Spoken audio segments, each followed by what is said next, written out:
Lelayu Part 1. Tik, tik, tik, tik.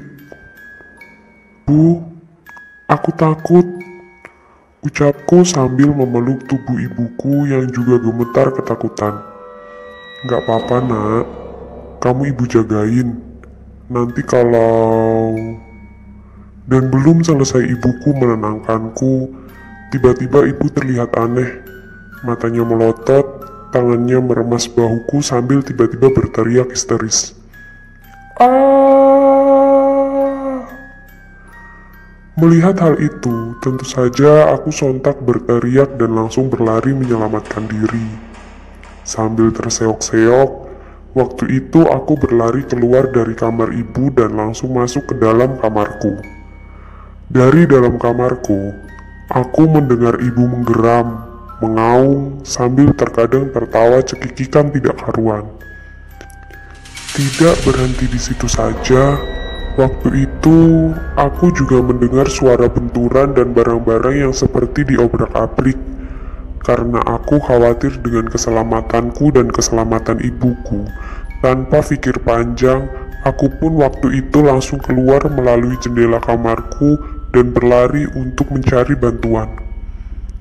Di tengah-tengah aku masih berlari, aku sempat menoleh kembali ke arah rumahku. Saat itu, aku kembali terkejut, karena malam itu aku melihat sosok pocong yang sedang berdiri di ruangan tengah rumahku. Pocong tersebut terlihat menatapku dari dalam rumah sambil melotot seolah penuh dendam. Melihat hal itu, tentu saja aku semakin mempercepat lariku menuju rumah tetanggaku agar aku segera mendapatkan bantuan. Sesampainya di depan rumah tetanggaku, aku langsung menggedor pintu rumahnya sambil berteriak minta tolong.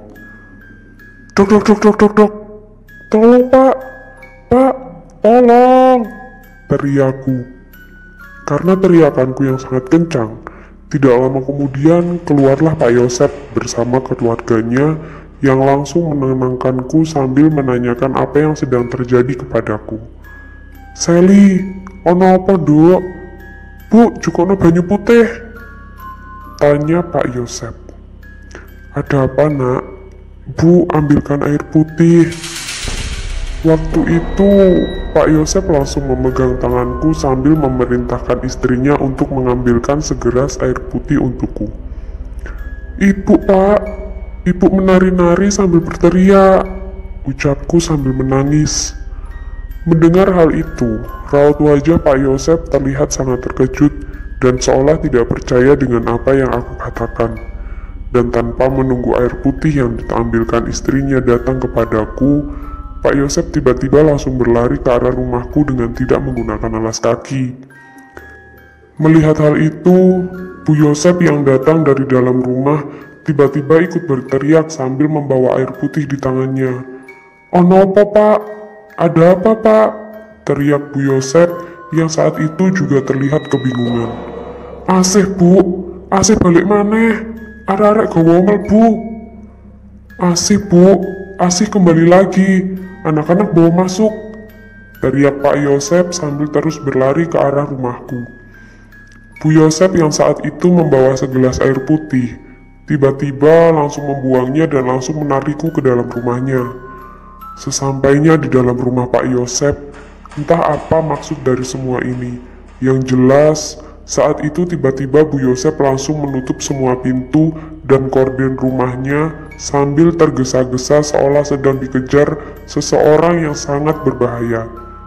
Dan tidak berhenti di situ saja. Saat itu aku juga langsung disambut oleh Mbok Marmi yang kuketahui beliau adalah orang tua dari Pak Yosep. Ya Allah Nduk, selamat, selamat, selamat, ucap Mbok Marmi dengan tidak berhenti mengusap dahiku.